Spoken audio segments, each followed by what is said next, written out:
12 months ago, Alfa Romeo was seen as a niche player, but now the Italian brand is getting serious about the Australian market.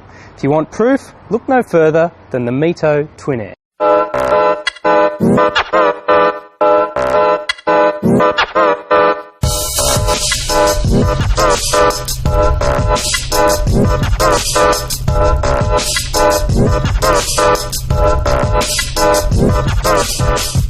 Designed in Milan and built in Torino, the MiTo is the smallest and cheapest car in the Alfa Romeo stable.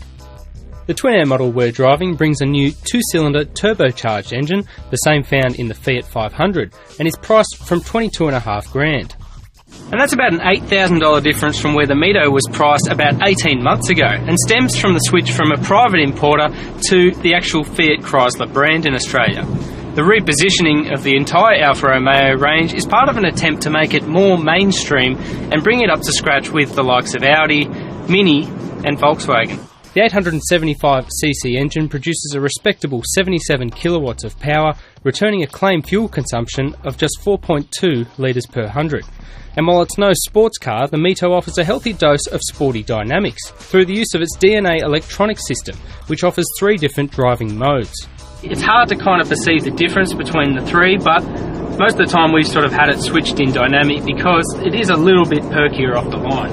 And in the base model that we're driving, the little 2-pot engine really is the star of the show. It's got quite an endearing and character-filled 2-cylinder note to it, and while it isn't the quickest thing out of the blocks, it does pick up nicely from about 2,500 revs onwards. The 2-cylinder engine's mated exclusively to a 6-speed manual gearbox, and that's not necessarily a bad thing because the robotised manual that we found in some of the Fiat cars doesn't really hit the mark. The manual gearbox itself is a fairly solid unit. It offers good amount of throw, easy shifts and a good clutch take-up for around town. Some of the setbacks driving this thing are the fact it's got quite heavy steering, especially for a little city car, and also the suspension. It's quite firm, even bordering on crashing over little bumps. But that said, some of those trade-offs do work well in the city because it is a really easy thing to get around in.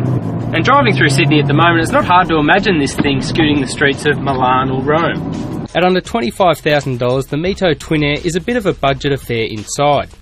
There's lots of hard, durable plastic, cloth seats, noticeable road noise, and not a great deal of interior space.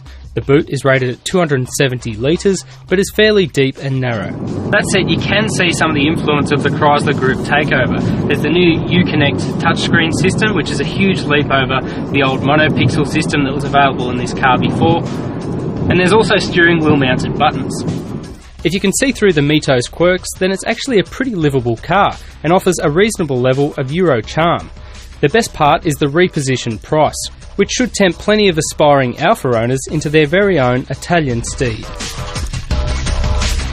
The new MiTo Twinair offers almost unprecedented value for an Alfa Romeo car, and while it is outscored in certain areas by some of its more mainstream rivals, the truth is, if you're after something contemporary, affordable and with a bit of European flair, well then it's definitely worth a look.